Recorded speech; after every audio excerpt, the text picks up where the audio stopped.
नमस्कार, मैं बालकृष्ण मुले और आप देखना शुरू कर चुके हैं द प्राइम टॉक का स्पेशल सेगमेंट नवाचार के हमारे मेहमान है सर्व मराठी भाषी social and cultural society Indore के प्रचार प्रमुख सम्मानित श्री ललित जी सावंत। ललित जी श्री स्वर ध्वज पथक इंदौर के टीम लीडर के रूप में भी खूब पहचान स्थापित कर चुके हैं। ललित जी, आपका द प्राइम टॉक के स्पेशल सेगमेंट नवाचार के भीतर ढेर सारा स्वागत है, आपकी अभिनंदन। धन्यवाद मूले जी, और प्राइम टाइम के सभी दर्शकों को मेरा हार्दिक नमस्कार और आप सभी को दिवाली की बहुत बहुत शुभकामनाएं। चलिए ललित जी, आपने शुभकामनाएं दीपावली की दे दी और आपके द्वारा जो वाकई शुभ काम किए जा रहे हैं, नवाचार किए जा रहे हैं, खूब आपके नवाचार पसंद किए जा रहे हैं, खासतौर से उन लोगों के बीच में जो महाराष्ट्र की संस्कृति को सहेजने की दिल से इच्छा रखते हैं। क्या कहना चाहेंगे पहली प्रतिक्रिया में, कहाँ से आपको इतनी प्रेरणा मिली कि इन दिनों आप एक इंदौर की नगरी, माहिल्या की नगरी में यूँ कहे कि एक नई पहचान स्थापित करते जा रहे हैं? आदरणीय मूले जी, जैसा आप जानते हैं कि इंदौर शहर मराठी भाषियों का काफ़ी बहुमूल्य जनसंख्या है, बहुशल्य क्षेत्र है, और उसी को देखते हुए कि आज से 30-40 साल पहले आदरणीय श्री विष्णु काशीद जी ने एक नींव रखी थी कि सांस्कृतिक कार्यक्रम होना चाहिए मराठी भाषियों के लिए।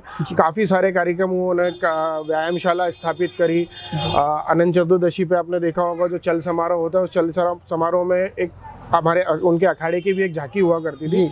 तो उन्हीं को प्रेरणा देते हुए चीज़ें आगे बढ़ती गई और 30-40 वर्षों से ये चलता आ रहा था, और फिर एक सर्व मराठी भाषी संगठन की स्थापना हुई जो आदरणीय स्वाति युवराज काशीद जी की अध्यक्षता में हुई, और उसके बाद इन सारे सांस्कृतिक कार्यक्रमों को एक गति प्रदान हुई और उसी के अंतर्गत हम लोगों ने श्री स्वर ध्वज पथक बनाया युवाओं को जोड़ने के लिए, संस्कृति से जोड़ने के लिए, कि हमारे युवाओं जो आजकल भटके हुए हैं, इधर उधर की सारी नई चीज़ें करते आ रहे हैं, नशा कर रहे हैं, ये कर रहे हैं, तो जो उनके अंदर एग्रेशन होता है युवाओं के अंदर, उस एग्रेशन को सही दिशा में लगाने के लिए कि आपका जो भी एग्रेशन है तो हम ध्वज पथक में आके आप आपके जो हमारे इसमें वाद्य यंत्र है आप उस पर निकालें और एक सही दिशा में चले। तो उसी को लेकर हम लोग आगे बढ़ रहे हैं और उसी को लेकर काफ़ी सारे उपक्रम हम लोगों ने चालू कर रखे हैं। जिस तरह देखा जाता है कि पहले से शिवाजी जयंती महोत्सव खूब नाम के साथ मनता था और जिस तरह से भव्य विशाल चल समारोह के साथ में भव्य आयोजन किए जाते थे, और कहीं ना कहीं उसकी सेकेंडरी जो आपने जो तैयार की है ध्वज पथक, इसकी परिकल्पना कहाँ से मिली, और ध्वज पथक जब आपने उसका स्थापना की, इसके लिए युवा जोड़ना शुरू किया, तो किस तरह के उन दिनों कठिनाइयों का सामना करना पड़ा, और आज तो आपके पास बहुत बड़ी एक टीम है, खूब युवाओं की टीम है, खूब सकारात्मक एनर्जी के साथ में युवा आपके साथ जोड़ रहे हैं, और आपके ध्वज पथक हमेशा देखे जाते हैं कि हर आयोजन में खूब भगवा ध्वज पताका लहराते दिखाई देते हैं। सर्वप्रथम मेरा खुद का महाराष्ट्र का एक प्रवास था जी। उस प्रवास में एक रास्ते चलते हुए एक पथक को मैंने वहाँ पे उन लोगों का वाद्य सुना, तो चलते हुए मैं पूरे संपूर्ण परिवार के सहित था वहाँ रुका और उस पथक के उनको बजाते हुए जो सुना, तो जो एक कांटे बदन पर आए भर गए, रोंगटे, और उस एक्सपीरियंस को जब मैं इंदौर शहर लेके आया तो काफ़ी लोगों से चर्चा हुई कि यार क्यों ना हम लोगों को ये चीज़ें शुरू करना चाहिए। आदरणीय स्वाति काशीद जी से मेरी बात हुई, फिर सिटी से काफ़ी सारे लोग हैं, शशांक शुरोशे है, रुचिर भोसले जी हैं, अजय बोरकर जी हैं, तो हम लोगों की एक समिति बनी, फिर श्री स्वर की स्थापना हुई। फिर दूसरी बात आई कि यार हमें सिखाएगा कौन, क्योंकि हमारे लिए नई चीज़ें थी, कैसे पथक चलता है, क्या चीज़ें होती हैं, इसमें ध्वज होता है, ढोल होता है, ताशा होता है, एक बर्छी खेली जाती है। फिर हमें साथ मिला ज्ञान प्रमोदनी पूना का, क्या बात? जो अपितु देश का नहीं पूरे विश्व का सर्वप्रथम ध्वज पथक है, और उन्हीं का हम लोगों को मार्गदर्शन मिला।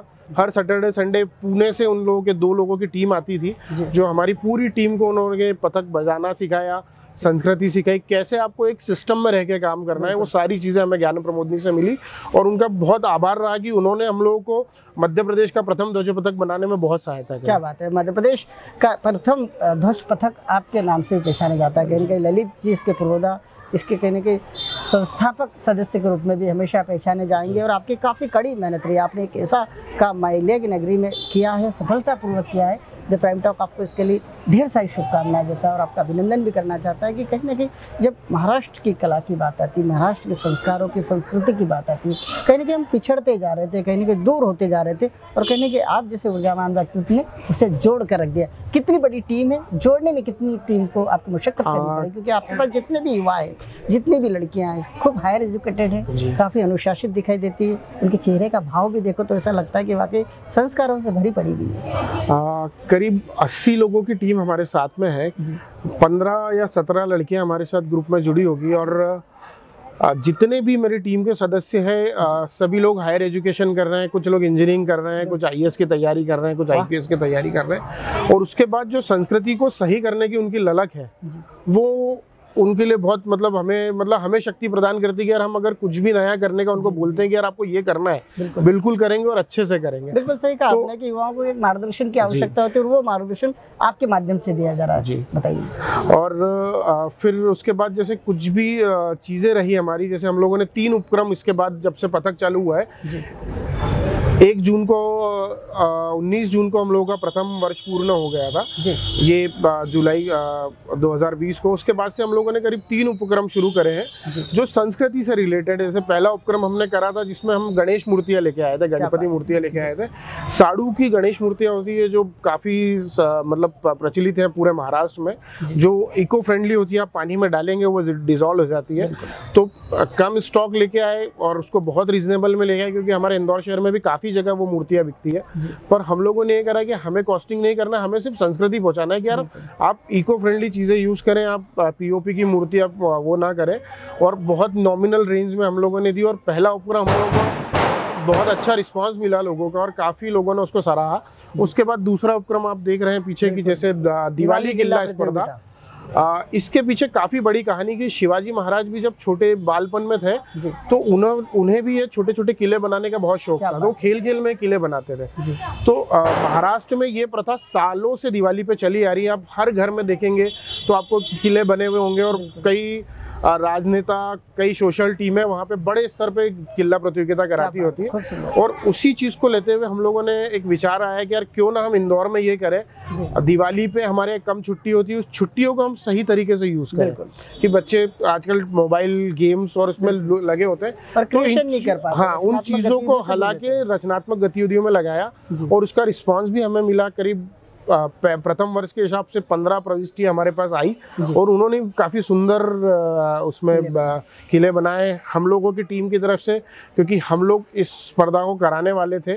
तो हमारी तरफ से भी हम लोगों ने सोचा कि प्रतिकृति एक समाज के लिए होना चाहिए, तो हम लोगों ने यहाँ पे सिंधु दुर्ग की प्रतिकृति पीछे बनाई है। इस किले में काफ़ी सारी मतलब आप इतनी विशेषता है कि मतलब शिवाजी महाराज की जो सोच थी, आज से 400 वर्ष पूर्ण जो हम सोच पे बारे में जाएंगे तो इतनी अच्छी सोच थी कि मतलब जो स्वच्छ भारत अभियान की हम आज बात कर रहे हैं, आज से 400 साल पहले शिवाजी महाराज ने इस किले में 40 शौचालय बनवाए थे कि हमारी सेना बाहर जाके कहीं ऐसा वो नहीं हो कि इन्फेक्शन फैले, कि चीज़ें खराब हो, हमारे सैनिक वो हो। और ये एक मंदिर, ये किले के अंदर एक शिवाजी महाराज का एक मंदिर है जो पूरे हिंदुस्तान में 2 मंदिर है, एक सिंधु दुर्ग में और एक हैदराबाद के अंदर। और इस मंदिर के अंदर शिवाजी महाराज शंकर जी की मूर्ति के रूप में विराजमान है। इस मंदिर का नाम शिव राजेश्वर मंदिर है और 6 मंदिर इस किले के अंदर है। करीब 48 एकड़ में ये किला फैला हुआ है और करीब 52 इसमें बुरुज है। तटबंदी शिवाजी महाराज की सोच उस समय थी, मतलब आप सभी जानते हैं जैसे कि नौसेना के संस्थापक ही शिवाजी महाराज थे, तो ये सिंधु दुर्ग किला उसी का उदाहरण है। उसी को लेके हम लोगों ने काफ़ी सारी चीज़ें इसमें डिटेलिंग में डाली है कि लोग आए और समझे कि यार शिवाजी महाराज उस समय क्या सोच रखते थे, कितना कृतित्व था उनकी, कितनी रचनात्मकता थी। और हम जहाँ तक शिवाजी महाराज को जानते हैं कि लोग सिर्फ उनके बारे में इतना जानते हैं कि वो बहुत अच्छे कुशल योद्धा थे। वो कुशल योद्धा के साथ साथ इतनी चीज़ें उनके अंदर थी कि वो आपको उनकी हर एक छोटी छोटी परिकल्पना में आपको समझ में आएगी, चाहे वो उनकी वास्तु निर्माण हो या फिर उनका व्यापार व्यवस्था हो, सारी चीज़ों में दिखेगी कि हम अकेला उनको योद्धा नहीं बोल सकते। वो छत्रपति इसीलिए कहलाए जाते थे कि उनमें काफ़ी सारे गुण थे। उन्हीं प्रतिभा के धनी छत्रपति शिवाजी राजे थे और कहीं ना कहीं इसीलिए महाराष्ट्र के लोग उन्हें आज भी देवता स्वरूप पूजते और पूरे हिंदुस्तान के लोग भी, पूरे राष्ट्र के लोग कहीं ना कहीं छत्रपति के प्रति कृतज्ञ होना चाहिए, क्योंकि उनका कृतित्व ही इतना महान है कि मैं तो घूमा हूँ, भारत भूमि में भी घूमा हूँ, दक्षिण भारत जब जाता हूँ तब देखता हूँ कि छत्रपति शिवाजी को कई बार ये देखने में आता है कि महाराष्ट्र में कम पूजा जाता है, दक्षिण भारत में कुछ ज़्यादा पूजा जाता है। आपने यहाँ पे नए बच्चों को जोड़ के किले की प्रतियोगिता आयोजित की, कितने बच्चे यहाँ जुड़े, कितने किले कौन कौन से बनाए गए? हाँ, करीब 8 बच्चों ने यहाँ पे किले बनाए हैं और हर टीम में करीब 5-5, 7-7 सदस्य हैं।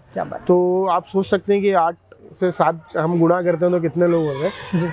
एक बच्ची है जिसने एक रंगोली बनाई है, 10 बाय 10 की रंगोली बनाई है। उस रंगोली के अंदर आप देखेंगे तो उसने 8 किले एक साथ प्रदर्शित करे हैं। उस किले के साथ में शिवाजी महाराज के समय पे चलने वाली मुद्रा, हाँ। जो शिव मुद्रा, शिव राज्य मुद्रा जिसे हम कहते हैं, वो मुद्रा भी उसने उसमें उकेरी है। और बहुत ही सुंदर, मतलब एक, मतलब मैं बता नहीं सकता उस अनुभूति की, मुझे बताते बताते कांटे आ रहे हैं, रोमांचित हो रहा हूँ। बहुत अच्छा रहा और बहुत अच्छा रिस्पांस मिला प्रथम वर्ष के हिसाब से।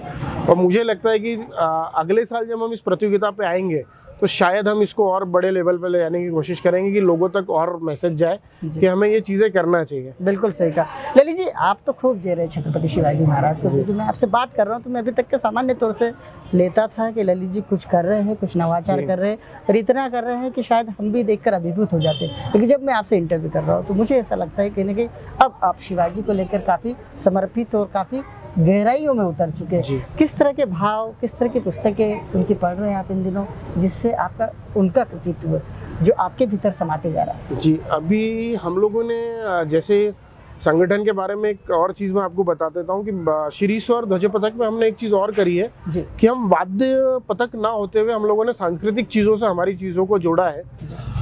हर संडे के दिन हम कोशिश करते हैं कि हमारी पूरी टीम मिले।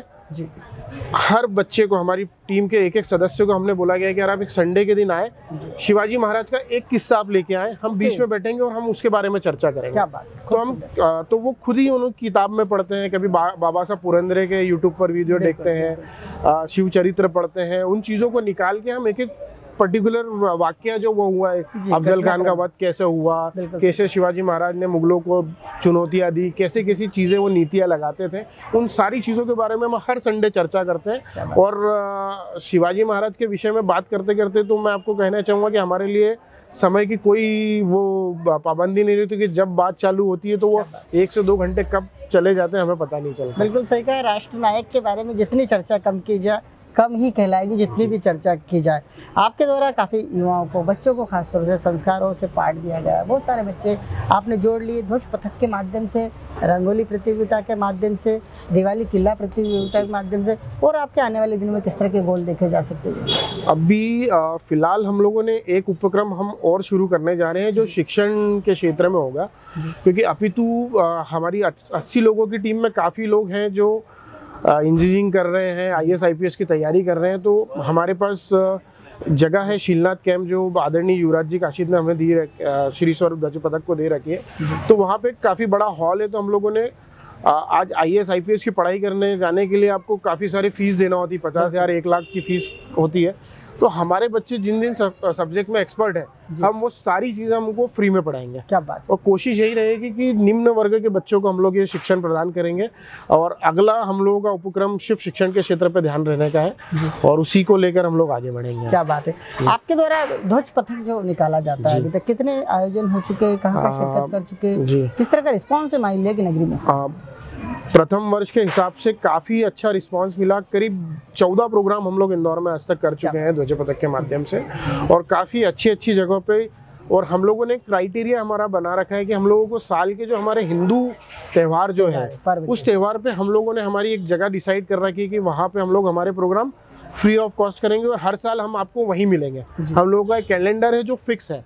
आप उस कैलेंडर को देखेंगे कि गुड़ी पड़वा को 12 बजे अगर हम गणेश मंदिर में मिलेंगे तो 12 बजे गणेश मंदिर में श्री स्वर ध्वज पथक आपको वहाँ उपस्थित मिलेगा। और कहीं ना कहीं नववर्ष का आगाज, नववर्ष का आगमन काफ़ी खुशियों भरे माहौल में, काफ़ी जोश भरे माहौल में पूरे उत्साह के साथ करते नजर आते हैं। ललित जी, आप खूब काम कर रहे हैं, आपको बहुत बहुत सारी शुभकामनाएं द प्राइम टॉक की ओर से।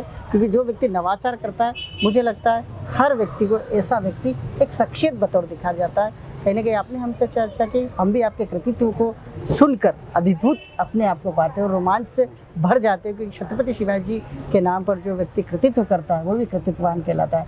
द प्राइम टॉक से आपने चर्चा की एक नवाचार के बाद में। आपका बहुत बहुत धन्यवाद। नमस्कार। नमस्कार मोदी जी।